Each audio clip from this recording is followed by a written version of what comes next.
Boom, there we go. What's up, everyone? Thank you for joining us for another episode of Orbit. And it's also the first one of 2021. Happy New Year's, y'all. Love it. New Year is here. So there's our mini celebration, and then we can even do this. Lovely.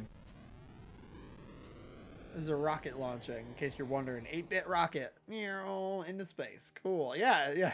So thanks for joining us. I have with me, as always, Trevor. How's it going? Thanks for joining us. It's going well. Yeah, thanks, and Happy New Year, Kurt. Yeah. Happy New Year's. Aman and Xander, I see y'all in the chat. Happy New Year's to you all as well. Yeah, so here we are, New Year, same stream. Actually, it's going to be getting a slight adjustment a little bit later in this quarter, though. Going to make some slight updates to the layout. Nothing too much, but slight. But anyway, so today we don't have a ton of stuff, but we do have some fun and interesting things. Everybody's on break. Not too many folks are we're doing too much over the last couple of weeks, but we still have some cool stuff. But I can imagine everyone coming back with these New Year vibes. At least I've got them. I'm ready to make some stuff and do some stuff. So why don't we talk? Let's just dig in. Let's just dig into. Actually, you know what? First, how was your break, Blaze? I want to know. How was your break? My break was all right. Just kind of hung out around home. I got a leak in my garage from the upstairs. Basically, like the roof or my deck outside is leaking into my garage. So that sucks. I have to deal with that this week. But yeah, other than that, pretty chill. Awesome. And how about yours? It was also relatively chill. I also had a leak or a breakage. So listen to this story. Yeah, this is a story. So buckle in, folks. I'll keep it short, but it's fun. So you might notice that there's a slightly new layout. It's only slightly new. And all I've done is just kind of turn my desk. It was over against the window, and then that wall with the lanyards was like flat. Anyway, long story short is I had to move my whole desk over. We got really strong storm, and I didn't know. But I guess something broke the window.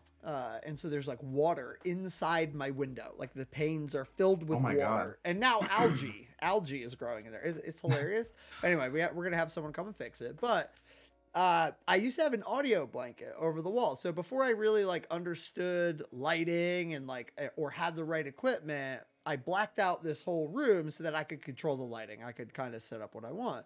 Well, now I was like, well, I don't really need that anymore. Like, I want my daylight back. Like, this is a depressing cave up here.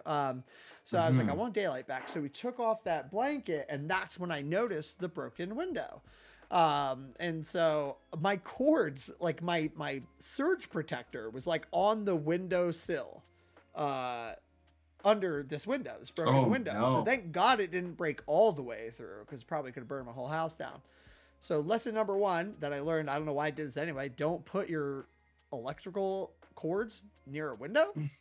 Okay. Yeah, cool. Yep. That's lesson number 1. Lesson number 2, do not cover your windows with audio blankets, because then you won't hear windows breaking if they break. That was lesson number 2. Yeah, that was lesson number 2. And then lesson number 3 was, I really like how this layout kind of V's into that corner, because I feel like it frames me a little better. Yeah, it's this layout is awesome. There's like so much more background to look at, I feel like. Yeah, exactly. I think so too. I think there's a lot, and it's not too distracting. Like, it's the right amount of stuff to look at. So I'm very happy with it. Very happy. And my lighting I'm very happy with. And there's a lot of natural light in this room. Like, it is well lit, and it just feels so much better, like energy wise, and for like my mental health. Like, this room was so dark, and it's just, you can't be in the dark all day, every day. It's just, no bueno. So here we are, new year, new layout, broken window, 2021. Let's go. Amazing. Yeah. So that was kind of that was kind of my day, or break, I should say.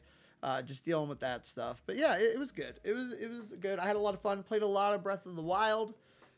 Really got back into playing some video games. We got the kids Switch Lights for Christmas this year. Yeah. Ooh, cool. I thought, I was like, they're gonna be playing like little, like games, like kids games and stuff. No, my son's already playing. He's 5, just turned 5 on the 1st, playing Hyrule Warriors, and like he's almost better at it than I am now. And Dawson is playing Link's Awakening, so it's really funny. Yeah, big old Zelda. Zelda for the whole family. Zelda for the whole family. 3 different Zelda games. I'm on Breath of the Wild. This was on purpose. She's on Link's Awakening, and he is on Hyrule Warriors, and then we can all switch. Once we all beat them, we can just like rotate through them. So it's pretty cool. It's very exciting times. But yeah, we had a good break. Yeah, Slack is down, so I'm just like treating this like still another day of not doing a lot of work. But yeah, this whole first week for me anyway is just a lot of thinking and planning, and what do I want to accomplish this year? Like, what are the goals for the year, and then what are the goals for Q1? So it's kind of where I'm at. Yeah. Thinking, man. Thinking is hard. Thinking, putting on my thinking cap. Thinking is hard because it's like I have ADHD, and so it's hard for me to maintain a train of thought. I'll be thinking about something and working on something. Yo, Lawrence, hello. How's it going? Thank you for joining us from Nicaragua. So glad to have you. Sorry. So I have a hard time like staying on track. And so I've been using a tool, Miro, actually, to help me better track this stuff and be able to think better, because now what I do is I like group all of my little ideas and thoughts in little bubbles. And then if I have a new idea, something else is there, I just go make a note and move it off to the side. And like by visualizing it, I don't follow the trail as much, if that makes sense. And so it helps me stay on task a little bit. Yep. But yeah, it's one of my goals, is to improve my managerial skill set this year. It's not really a goal. I don't do like goals because goals are very like finite. I just have like guides or posts, like guide posts or things that I want to work on. And part of that is my management stuff. And a lot of that is I have a hard time remaining focused on tasks, and like I need to fix that this year. So that's one thing for me. Cool. But yeah, all right, enough about that. I feel, I don't want, this isn't the, what do you call it? The Kurt's plans for 2021 live stream. So we'll push past. But if you're curious, reach out to me, because I'd love to tell you all what I'm going to be working on. I am going to do some DevRel consulting. Yeah, the brain computer should help. Oh, that's a good point, Michael. Yeah, I should break the Notion and put that thing on my head. It just hurts me so much. I need to do it though. So it hurts you. Yeah, it's physically like the diodes, I believe is the word that I'm looking for, that sit on your scalp. They dig in a little bit, and if I wear it for long, it like hurts. Ow. Yeah. Well, they don't dig in like you know, it's just like they're little rubber things, but like I guess I just have a sensitive scalp. Yeah. Yeah. Putting on the brain computer is still kind of like a sounds like a sketchy proposition to me. It does. Do you want to see it? I'm not. You want to see it real quick? Yeah, I'd love to. We talked about it before the break.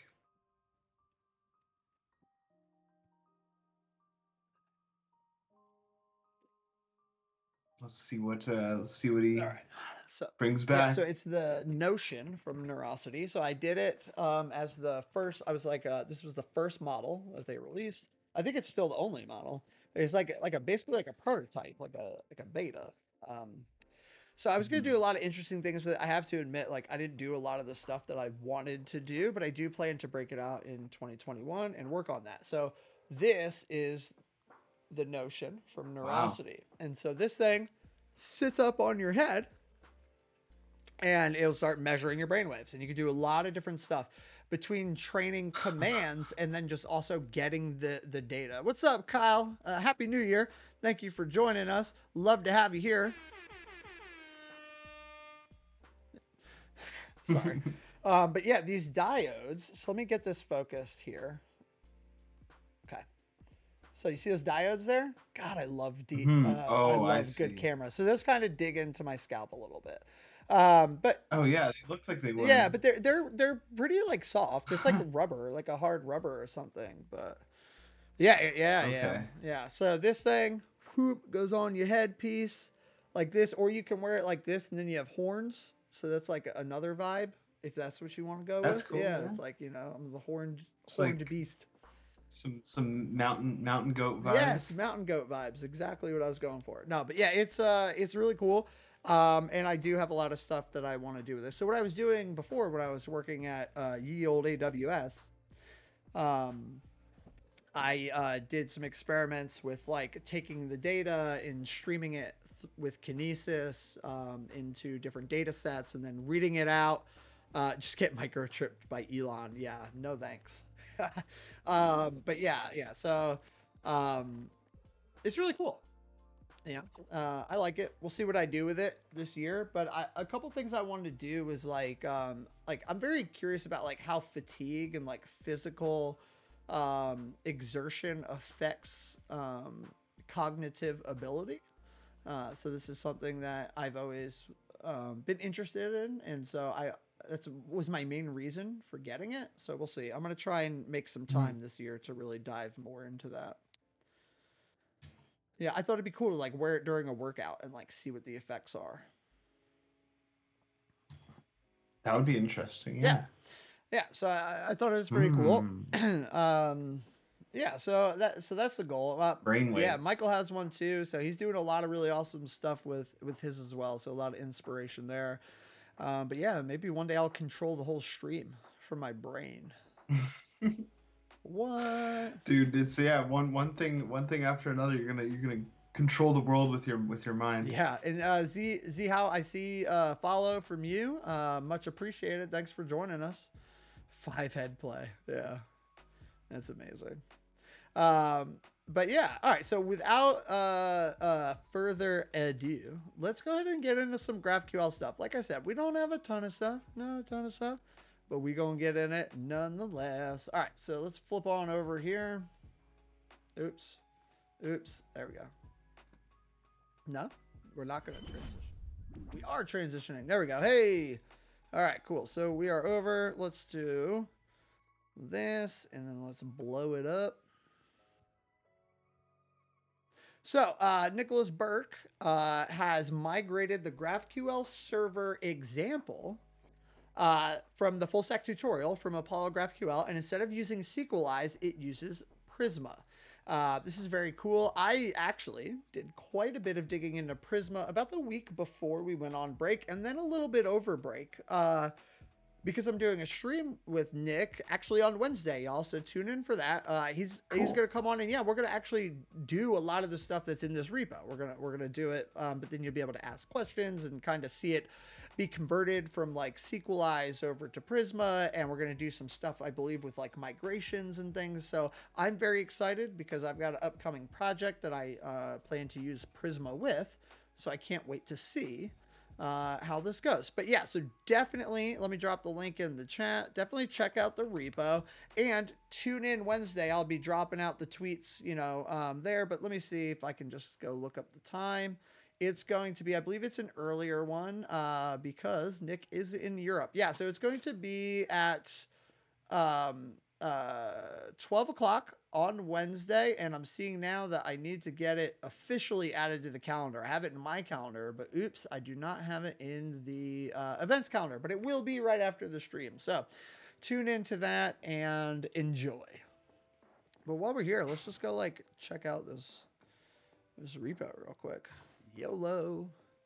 Yeah, so there's a couple branches. So you have main and then SQLize, so you can compare them, which is really cool. You can just like go back and kind of check out and see what it looks like what are the differences. So yeah, it should be very cool. Awesome. Yeah, I'm excited. I cannot wait. And then let's see. So I think that's it for that one, unless anybody has any questions, comments, or concerns about that. Oh, also, folks, if you've discovered something over the break that you want to share or you're working on something, drop a link in chat because, like I said, it's a light week. But we'd love to see what y'all are up to. So the next thing that I got. So go ahead. The caption in our doc says that Nicholas turned it into TS and Prisma, but it looks like this is all JS. Is that the case? That's interesting. Because I could have sworn he said that he did some work with TypeScript. Maybe that's not here yet. Maybe that's not reflected here. But yes, there's going to be, at least for my conversation with him. Gotcha. Yeah. Oh, but you're right, because language just says like JavaScript, not TypeScript. Yeah. Yeah. So that's interesting. But yeah, it should be TypeScript as well when we do the thing on Wednesday. But if not, cool. I take that back. It's all good. I just wanted to confirm. Yep. But yeah, I no judgment. I'm a JavaScript guy myself. Yeah, for sure. For most things. Yeah, I'm pretty indifferent. I like TypeScript a lot. I like types actually a lot. I won't say I like TypeScript a lot. I just like types. But I can live without them as well. I'm not like married to it. And I also am not like, I guess, dogmatic. I don't know if that's the right word I'm looking for there. I think so. But like, even if I'm invested in types, I don't mind one or two like any's floating around my project. I like types to remove cognitive overhead. I especially like types around like data and stuff like that, larger objects, because the IntelliSense, that's really what I'm there for. I just want to be able to auto complete my way through an entire feature or project. It's nice. Kyle, I'm so interested in that WoW site. So here's again, drop the link to your Twitch. I already went and followed you, so I should get a notification for tonight. But for everyone else, drop the link to your stream in chat.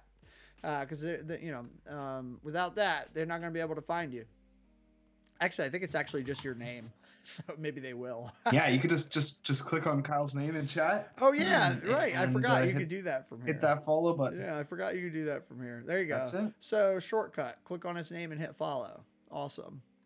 But yeah, I'm excited to see that WoW project. There we go. He did it anyway. Much appreciated. Because you never know. Like, it's funny. This is Twitch chat, so yeah, you can click on it, but like people will be like, oh, you should come check out my stream, like in Discord or something, and I'm like, yeah, I would love to, and then like they never give me the link, and I'm like, I don't know who you are, like on Twitch, so it's like anyway, yeah, derailment. Oh, so the next thing we got going on is just a little bit of funnies, because it's the new year and everybody needs some funny. So the next thing is from Eve Priscilla, and she made a very clever, and I have to admit it took me a few seconds to understand what she was getting at here. But she said everyone is a GraphQL function today, and by that I mean we are all resolvers. And I was like, what? But I think it's like New Year's resolutions, like a resolution, resolve, like like I think that's where she's going. So Eve, if you see this and I'm not correct and I didn't get the joke, please let me know. But yeah, I thought that was pretty funny. Yeah. All right. Yeah. Yeah, we're on version 2021 now, right? Technically, that would be our version. Yeah. Yeah, be 2021. But yeah, there's a little bit of the funnies. Nothing too serious there. Next thing I got. Let's copy this. Which actually Blades filled me in on. I was unaware of this. But GraphQL Nexus, for folks who are familiar, has officially reached... Oh, wait. Oops, that was the same link. Might be.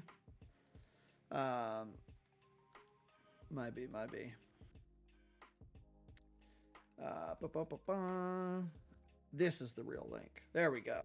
Yes, GraphQL Nexus has officially reached version 1.0.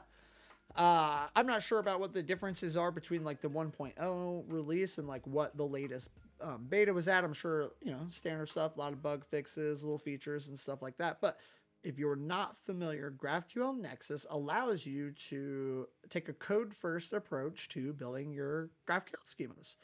This is very useful for a lot of reasons. But if that is something that you enjoy, if you don't want to write out the syntax, then boom. Oh, yes. All right. So I'm going to definitely click that link here in a second, Kyle. But yeah, so we can see here that oops. Oh, cool. I'll take it.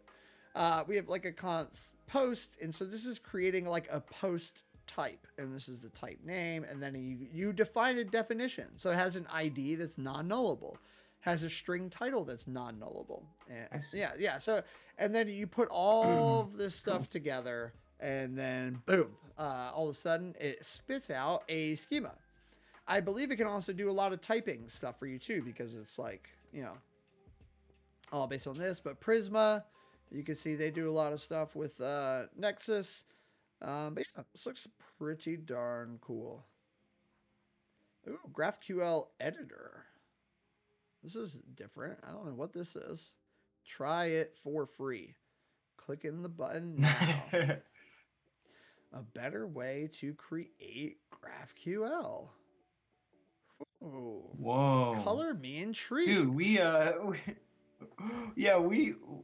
just stumbled upon a whole other great this is awesome. orbit link. This is a great orbit link.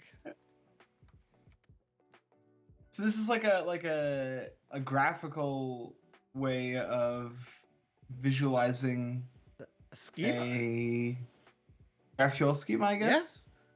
Yeah. It looks like they have there's multiple visualizations. Yeah.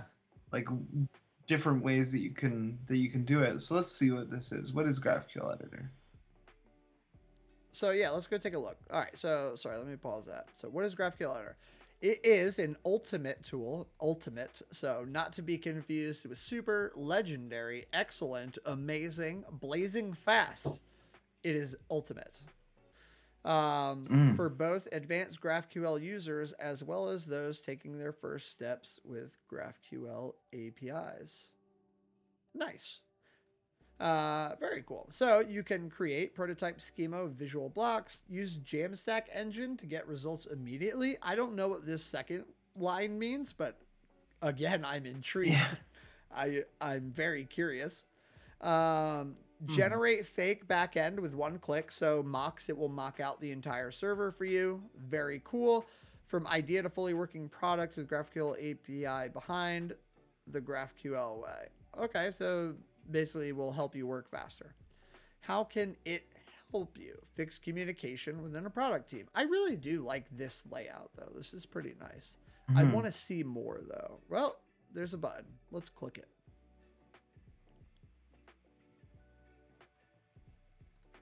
Let's actually do this. Let's do it over so everyone can see. Okay, so they're just kind of zooming around. This is the vibe I'm getting. Whoa. They're just zooming. I see. Yeah, just zooming around the schema. But I guess this has the types. I'm curious about the relationships. Some of these have to be related. Right? Like, where's the relationships, I think is my question. Maybe this isn't the view for that. Right. Yeah, it's hard. It's hard to tell when it's zooming like this. It's zooming around, and then they're like whoosh whoosh, But cool. Play with data using live Jamstack engine.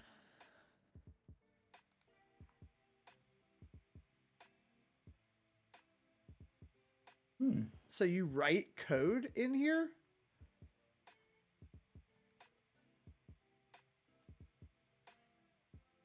Okay. Interesting. I'm not sure I get it. I don't get it either. I think it's probably autocomplete. I would imagine a lot of stuff you can test out your layouts, I guess. I don't know. Yeah, I don't know either. I like the graph visualization stuff though. That's pretty dope. I do like that. This also could be very useful, which is deploying your mock server. That's actually super useful.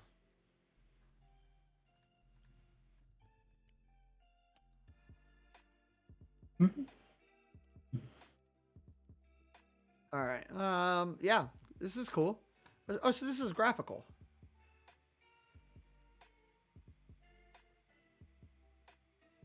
Oh, interesting. You can just populate types in the left side and then query them in the right side. I see. Cool.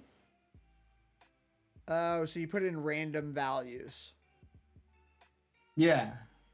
Will it auto generate them? I wonder, like if you don't, like maybe you can override.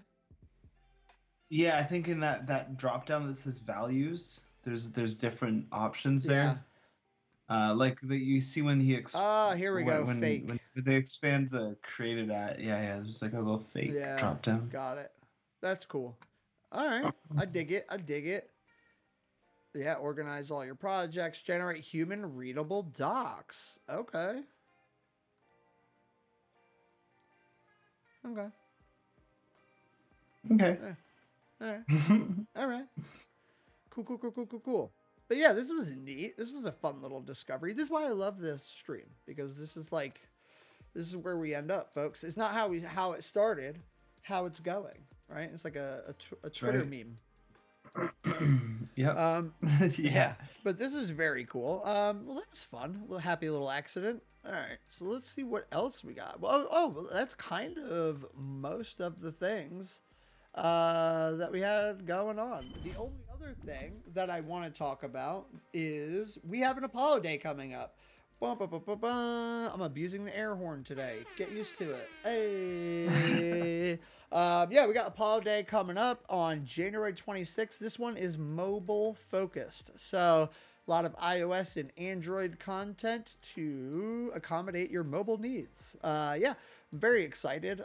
Mobile is an area where we will be focusing a lot more in 2021, and I am here for it because GraphQL gained real quick adoption on web, but has been a bit slower on mobile, to be honest. But it is definitely picking up steam. A lot of big name companies are using GraphQL in their mobile apps now. I'm looking at you, GitHub. Awesome job.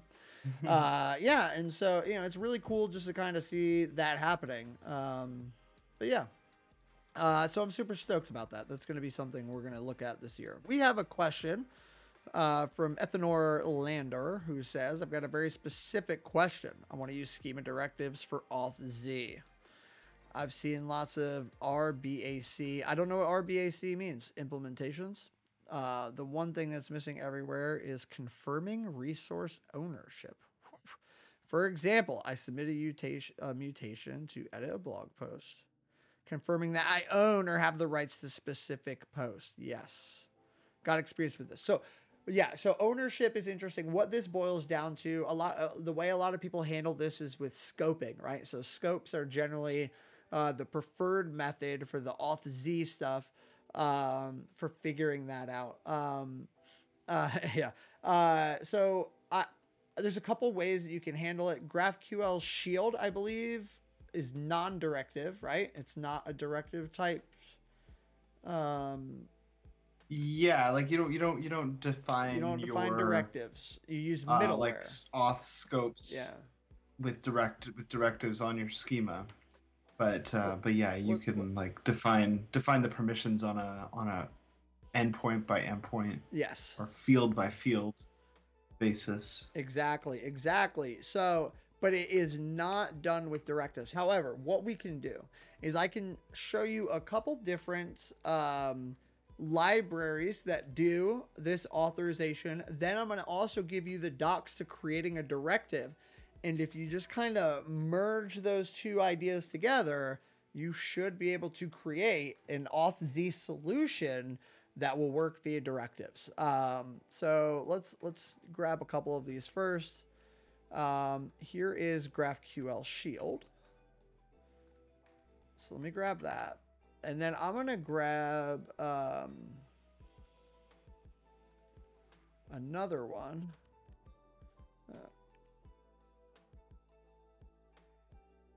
GraphQL auth. And this one uses scopes, and the entire package is only one file, so you can kind of see how the scope stuff is working. And then the last thing I'm going to do is go to the Apollo docs for directives. And so with these powers combined, that should hopefully get you at least pointed in the right direction, a lot closer. I wish I could just like give you like a, you know, like a silver bullet type answer and like, oh, this is all you have to do.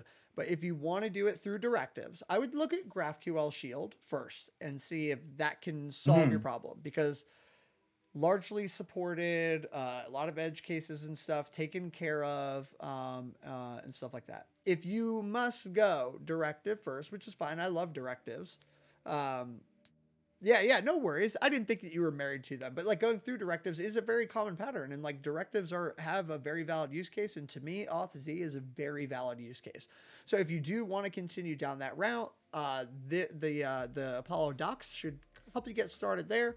And then again, GraphQL auth, that's actually a library I made, not nearly as popular as GraphQL Shield, but I do like how small the file is, and you can see in the examples how it handles scoping, because scope is really the key there to that auth-z problem, and making sure people have the right permissions to access a given resource.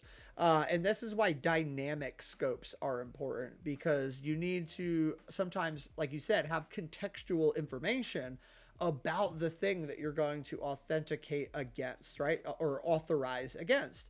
And so if you look in the source code of GraphQL auth, you can see what I've essentially done is just create like a higher order function that you wrap around the resolvers, and one of the options for scope is to take a function, and it will pass in everything, the arguments, context, and all that stuff. So you can, you can generate the scope string that you need to make sure that it's going to match or not match. So I would definitely start there. Yeah. There's Shield. Shield is a really awesome tool. I'm just putting together a GitHub gist. Hell yeah. That should give you an idea of like what permissions with what this type of permission structure with GraphQL Shield would look like. Now like implementing Shield and like adding it to your GraphQL schema is not covered in this, but Kurt, if you want to pop this up on stream, we can just this is like a really simple version of like a determining if the person is the owner of a requested resource. Yeah, so I've got it pulled up here. So cool. So you brought it in right from GraphQL Shield. Very cool. Yeah.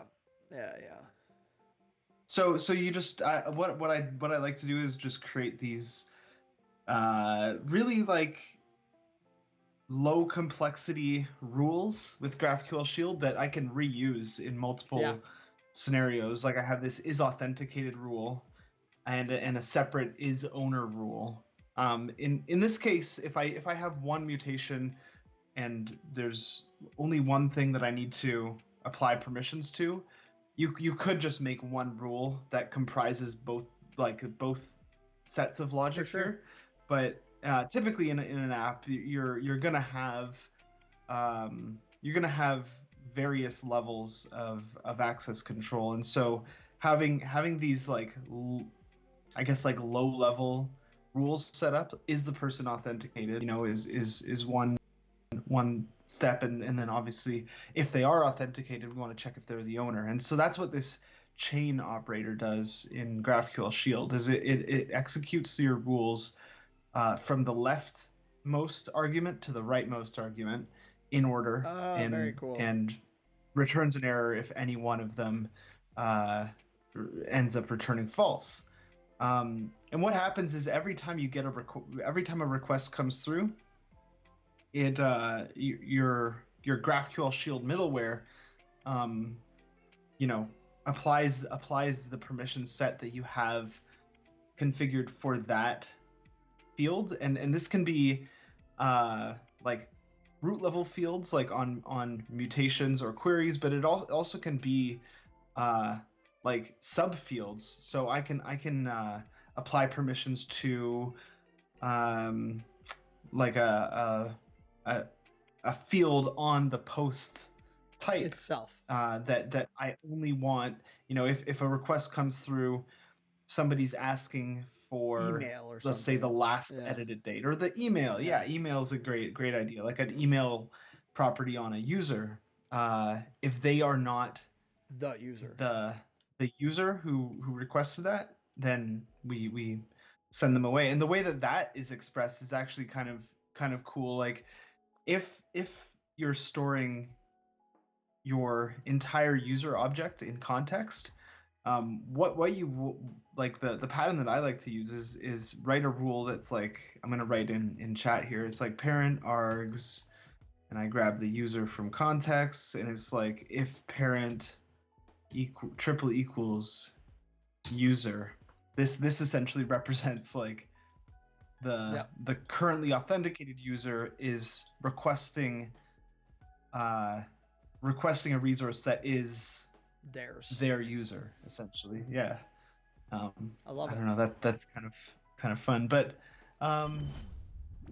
yeah, GraphQL Shield's a good way to organize these. There's a ton of other ways. I mean, if your schema is relatively small, like you could just deal with these things in a series of conditional statements in your resolver too, and you don't need to necessarily get middleware or directives or anything else involved. You can just keep the logic clean and tidy in a resolver, and you're just as good that way too. Yep. Yeah, I love it. And then if you want to take it a slight step further, it's almost like a level of complexity. Like you can do it right in the resolver, or then you can take on something like GraphQL auth, which is really just a wrapper function around your resolver. So it's not a lot. It's very easy to implement, but you have to do it like at each resolver, right? Still. And then you have something like GraphQL Shield, which while is a little bit more complex, it has a lot more functionality and works really well for much larger schemas. Yeah. Booyah. Yeah. I love it. But yeah, good luck, Ethanor, and definitely keep us posted if depending on what kind of progress you make. Yeah, for sure. Yeah, our whatchamacallit, Twitter handles are down here somewhere. They're not in the right order, but Trevor Blades, Kurt Kemple. Yeah, reach out to us if you get stuck. Yeah, let us know. And I'm very curious to know what that is. This for work? I'm just curious to know like what you're doing with it. Sounds like some pretty heavy auth stuff, and I just love GraphQL projects. But yeah, with that, we'll spend the last couple of minutes waiting for if there's anyone else has anything you want to share. Oh wait, I never looked up Kyle's app yet. Real quick, we'll do that real quick. Ugh, I got derailed. Scrolling. Got it. Hey, this is awesome. All right, so what do I do? What do I do here? Tyrannical. Got some material UI. Do you want to share your screen? Oh, oops, that might help. I forgot we were not on the desktop display.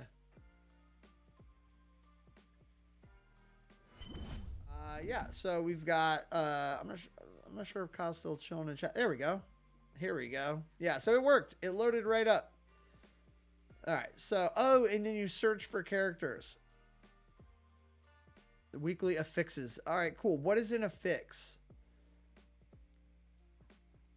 I don't know. Here we go. All enemies melee attacks apply a stacking. Oh, interesting. Oh. Yeah, they have descriptions and links to the site. Cool. What if I want to search? What's your character's name? Or a character from a given realm. I want to look something up. But while we do that, let's follow a link to Wowhead.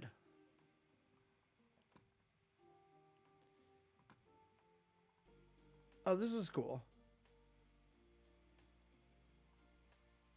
This is really cool. Is this Kyle? Is this using Material UI, the Material UI React library?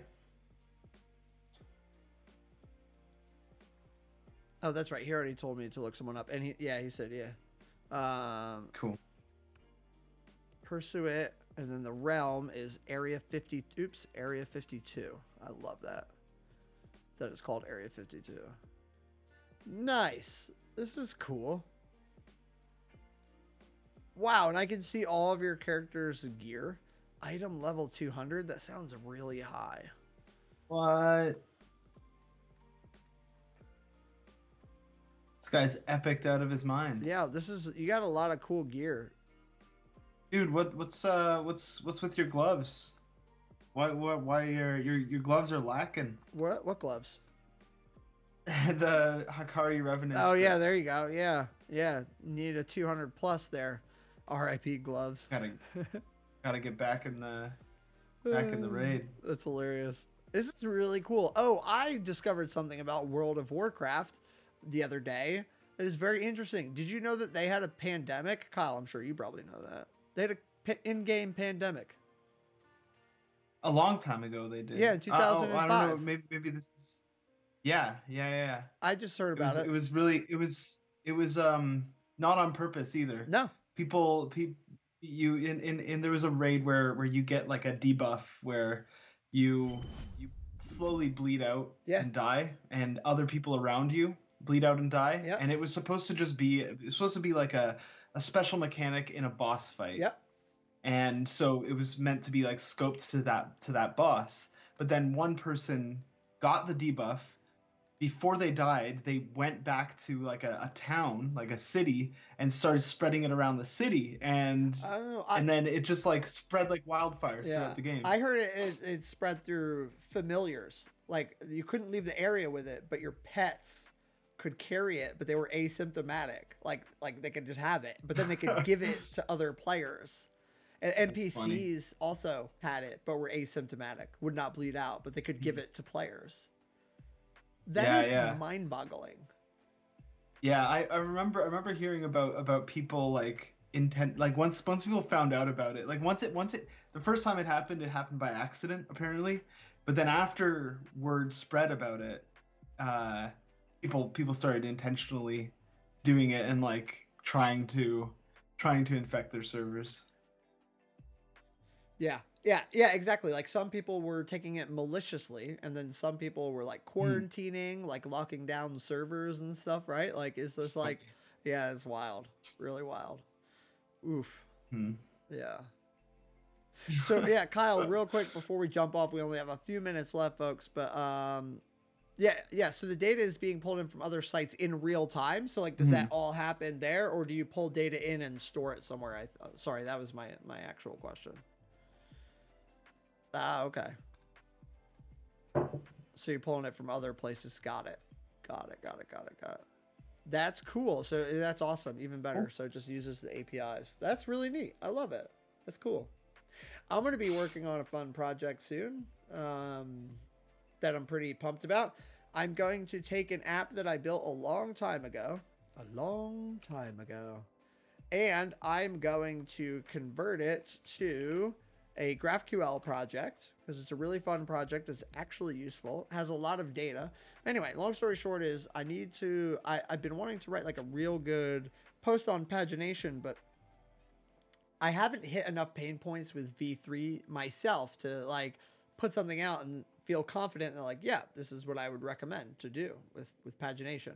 So I need to build something like a serious app to do that. And so I'm going to revive event feed. So and just adjust the UI some. So event feed essentially just hooks into the Twitter stream API, and then you can specify your search terms, and it will provide an admin where you can then check off the tweets that you want to go through, like down to your client, right? Like, or that you want to send through, which I thought was pretty neat. So people would be able to like, actually, I want to use this to like for streams and stuff. Like when we do Apollo days and GraphQL Summit, you could have like the tweets show up on stream. That's how, Cool. That's how you do it. But we also don't want just any tweet to show up. Somebody could do like GraphQL Summit and then put like a bunch of really bad things, right? So it's just like, definitely don't want to do that. Yeah, so there needs to be a moderation layer. So this is cool because it's got the admin, and then it will send over subscriptions, like, which tweets need to be added to the the carousel type thing, like the view. So it's gonna be pretty cool. I'm gonna rebuild it. It's years old. 4 years ago I built this. So it should be a lot of cool. And yeah, Kyle, that project is awesome. That's really cool. I love it. But yeah, a lot of Dependabot alerts. Yeah, because it's 4 years old, Dependabot. Yeah, there were the I'm glad you mentioned the fact that we can't just make a software that throws tweets on a screen. No. There's been many people who have come before us who've learned that the hard way. Oh yeah. Yep.